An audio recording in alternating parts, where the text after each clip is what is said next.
বিসমিল্লাহির রহমানির রহিম। আসসালামু আলাইকুম। চলে আসলাম নিউ আরেকটি লাইভ স্টাইল ডেইলি ব্লগ নিয়ে। আমি আছি আপনাদের সঙ্গে বিক্রমপুর মুন্সিগঞ্জ থেকে। আর আমাদের বাগান থেকে আজকে ভিডিওটা শুরু করলাম। এখান থেকে আমি কিছু কুমড়া ফুল তুলে নিব, তার জন্য বাগানে চলে আসছি।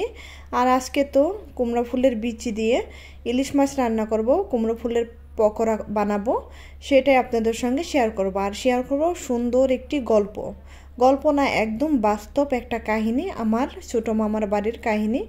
আশা করি এই কাহিনীটা আপনাদের কাছে অনেক ভালো লাগবে।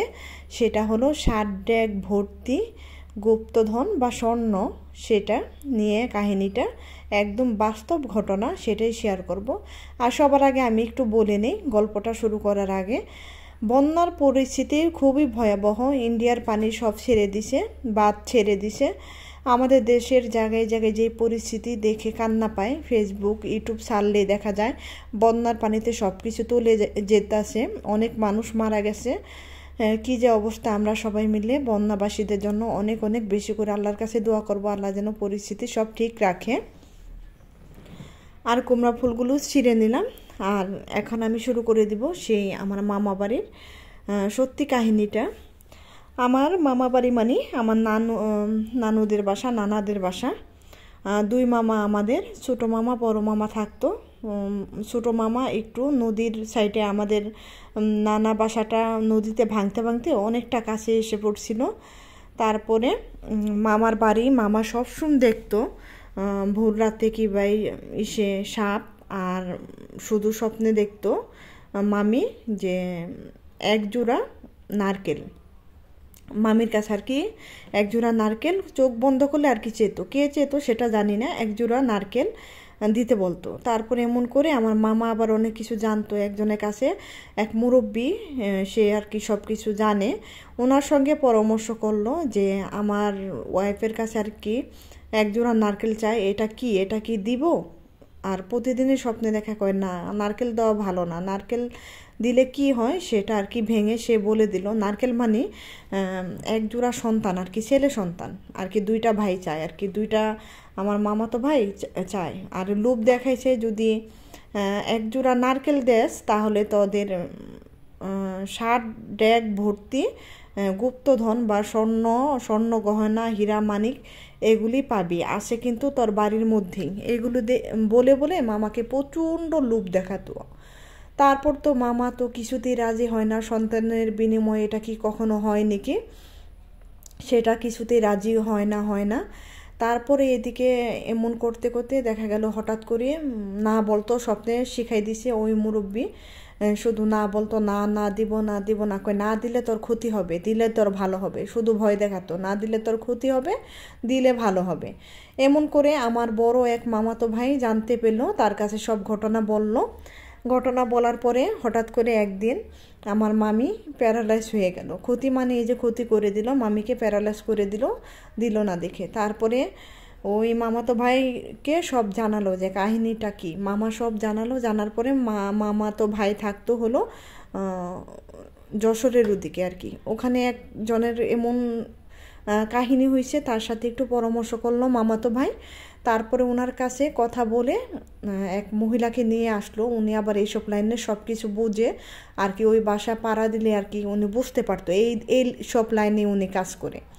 ওনাকে নিয়ে আসলো, নিয়ে আসার পরে তারপরে বলল হ্যাঁ এখানে আছে 7টা ডেক ছিল, তার মধ্যে 2টা ডেক চলে গেছে নদীতে, আর 5টা ডেক ভর্তি স্বর্ণ গহনা এগুলো আছে।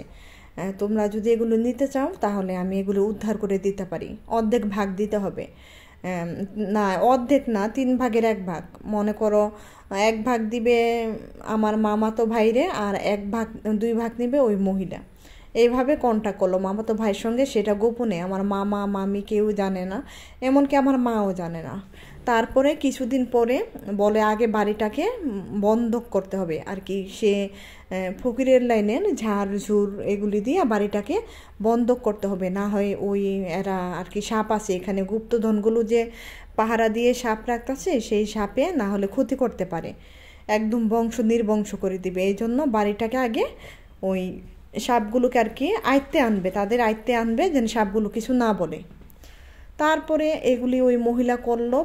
প্রায় রাতে দেখা যায়, গভীর রাতে কি যেন মন্ত্র টন্ত্র পড়ে। ওদিকে আমার বড় মামা থাকে, এরা কিন্তু কিছুই জানে না, জানলেও যে ভাগ দিতে হবে তার জন্য বড় মামাদের কিছুই জানায় নাই, সম্পূর্ণ ছোটো মামারা গোপন রেখেছে। একদিন হঠাৎ করে আমার বড় মামা টয়লেটের জন্য মাঝরাত উঠেছে, তখন দেখে এদের ঘরের মধ্যে মন্ত্রর মতো কি যেন পড়তাছে। তখন বড় মামা সন্দেহ করে যে এখানে কিছু একটা করতেছে। এমন দেখে প্রায় 7 দিন, আর কি 7 দিনে বাড়িটা বন্ধ করতে হবে, 7 দিন গভীর রাতে বসে এই কাজ করতে হয়। আর কি মাটির ঘর সুন্দর করে লেপতে হয়, মাটি মুটি দিয়ে কি করতে হয়, সোনার উপর পানি ছিটাতে হয়, পুরা বাড়িটা আর কি বলে যে পবিত্র করবে আর বন্ধ করবে। তারপরে ওই মামা, সে মামাও জানতে পারলো, মামা জানতে পেরে আবার আমার মার কাছে বলল। আমার মার কাছে আবার আমার বড় মামা সব কিছুই বলতো। আমার মার কাছে বলল যে এই কাহিনী হইতাছে। তারপরে পরে আমার মা জানতে পেরে আমার মা বাধা দিতে চেয়েলো যে এগুলো কিন্তু করিস না, এগুলো কিন্তু করলে পুরা বংশ একদম ধ্বংস হয়ে যাবে, তোরা তো মরবি সাথে আমাদেরও মারবি, এই লোভ ভালো না। এ কথা বলার পরে সে মহিলাকে আমার মা এক হিসাবে অপমান করলো, কেন এত লোভ, তুমি তো চলে যাবা, আমাদের বাড়িটা ধ্বংস হয়ে যাবে, এগুলো যারা লোভ করে তারা কখনো বাঁচতে পারে না। আমার মা তাকে সুন্দর করে বোঝালো, বুঝে না। তারপরে মা এক হিসাবে ওনাকে অপমান করলো, অপমান করার পর উনি চলে গেল, আর কি দেখালো যে আমি চলে গেছি, আসলে চলে যায় নাই। 2-1 দিন পরে আবার আসছে, কিন্তু ওই মুহূর্তে যে উনি অনেক কিছু যে করতেছে সেগুলো যারা গুপ্তধনের, এরা তো কিছু বুঝতে পারে, যাদের গুপ্তধনটা এই হাড়ি ভর্তি গহনা, তারা তো কিছু বুঝতে পারে, এদেরও যাওয়ার সময় হয়ে গেছে, এরা অনেকটা বুঝে গেছে। তারপরে ওই মহিলা আরও লোকজন নিয়ে আসছে, যে এখান তো আমি একা পারবো না, লোকজন নিয়ে খুব শক্তভাবে আসছে। আমার মা এরা যদি বাধা দেয় এদেরকে মনে করো বেঁধেও রাখবে, এমন অবস্থা করেছে সেই মহিলা। বোঝো না লোভ, কতটা লোভ, এতগুলো গুপ্তধনের সন্ধান পেয়েছে, এগুলো কি হাতছাড়া করা যায়? কখনো করা যায় না। এই গুপ্তধনের আশায় কি না করে মানুষের জীবনও চলে যায়। তারপরে আমার মাকে লোভ দেখালো নেক্সটে এসে যে ঠিক আছে, এখানে আমার মামাতো ভাইকে আমার মা খুব বকাবাজি করছে, এত বড় সাহস আমার বাবার বাড়ি নিয়ে তোরা চিনিবিনি খেলতাছ, এই বাড়ি ধ্বংস হয়ে যাবে, তোরা এগুলি যে করতাছ। তারপরে আমার মামাতো ভাই সবাই মিলে আমার মাকে বলে, ফুপু শোনো তোমাকে বলি, এমন পাওয়া যাবে। এখন আমার মাকেও লোভ দেখায়, এতদিন কিন্তু কিছুই বলে নাই, তারা একলা আর কি সব কিছু খেয়ে নিত। আমার মাকে লোভ দেখায়, ফুপু তোমাকেও দিব, এখান থেকে যদি পাই একটা ডেক তোমার হবে, আর 5টা ডেক, তো 5টা ডেক আমরা ভাগ করে নেব, ওনাকে দেবো 3 ডেক, আমি নেব 2 ডেক, তোমাকে দেবো 1 ডেক, কাউকে বলবা না, তুমিও সঙ্গে থাকো। আমার মা কিছুতে রাজি হয় না, কারণ আমার মা জানে এগুলো খুবই খারাপ, এগুলো যারাই লোভ করেছে তারাই ধ্বংস হয়ে গেছে, তাদের ক্ষতিই হয়েছে। আমার মা কিছুতেই লোভ করে নাই। তারপরে সেই মহিলা দেখে যে কিছুতেই রাজি হয় নাই, তারপর মনে করো গভীর রাতে আবারও নীরবে বসছে, আর কি আজকে রাতে আর কি বসার সব প্ল্যান করেছে। এই মুহূর্তে আমার মা একদম আমার আব্বাকে জানিয়েছে, আরও লোকজনকে জানাইছে যে এখানে ওরা কি করতেছে দেখো। আমার আম্মা লোকজন নিয়ে আসছে, ওদের ভাগাই দিছে। তারপরে মাঝ রাতে 3টার দিকে হঠাৎ করে ঘরের পিছন দিয়ে দেখে একদম শু করে শব্দ হইতেছে। আমার মা তো সবাইকে ভাগাই দিয়ে চলে গেছে, ওই মহিলাদেরও ভাগাই দিছে যে তোমরা এখান থেকে যাবে নাকি পুলিশ নিয়ে আসবো। এই কথা বলার পর ওরা চলে গেছে, ওরা ভাবছে পরে এসে নেক্সটে এসে আবারও করবো, মায়ের পুলিশের ভয় দেখাইতে ওদের ভাগাই দিছে। তারপরে মাঝরাতে মামা আর মামি শব্দ পায়, শু করে একদম বিকট সাউন্ড করে কি যেন ঘরের পিছন দিয়ে একদম ভেঙে চুরে গেল। আসলে আমার ছোটো মামার ঘরের পিছন দিয়ে, নদীটা বেশি দূরে না, নদীটা ওখান থেকে 10-12 হাত দূরে, 10-12 হাত না, আরেকটু দূরে হবে আর কি, অনেকটাই কাছে এসে পড়ছিল নদী ভাঙতে।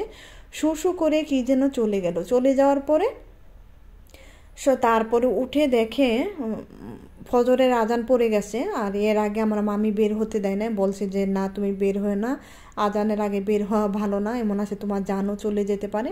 তারপরে মামা বের হয়ে দেখে যে মানুষে যেমন কাদামাটির মধ্যে স্লিপ খেলে যে একটা দাগ হয়ে থাকে না, কোমরের একটা স্লিপের দাগ হয়ে থাকে না, অমন বড় বড় ড্যাগ যে চলে গেছে, অমন দাগ হয়ে আসিল, একদম চিহ্ন হয়ে আসিল, যে বোঝা গেছে হাঁড়িগুলো যে হাত ছাড়া হয়ে গেল, স্বর্ণের হাঁড়িগুলো। তারপরে মা তো খবর পেয়ে সকালে লোকজন অনেক গভীর আর কি অন্ধকার অন্ধকার, তখন মামা দেখে চুপ করে বসে আছিল। সকালবেলা অনেকেই দেখে জানতে পারছে, আশেপাশের অনেকেও বলে এমন শব্দ পেয়েছে। তারপর সকালে অনেক মানুষ দেখতে আসছে। তারপর আমার মাও আসছিল। আমার নানা বাড়ি থেকে আমাদের বাসা বেশি একটা দূর না, হেঁটে গেলে 10-15 মিনিট লাগে। ওখান থেকে আবার মা সকালে আসছে বড় মামার কাছে জানতে যে রাত্রে কি ওরা আর কিছু করছিল নি। এসে মামার কাছে শুনে যে না, হাঁড়ি ভেঙে নদীতে চলে গেছে, নদীতেই চলে গেছে। তারপর তো মা বলছে আলহামদুলিল্লাহ, আল্লাহ আমাদের সবাইকে রক্ষা করছে, না হয় আমাদের সবারই প্রাণ চলে যেত। তারপর তো হাঁড়ি তো নদী ভেঙে নদীর মাঝখানে চলে গেছে, যাক সবাই তারপর শুকরিয়া আদায় করছে।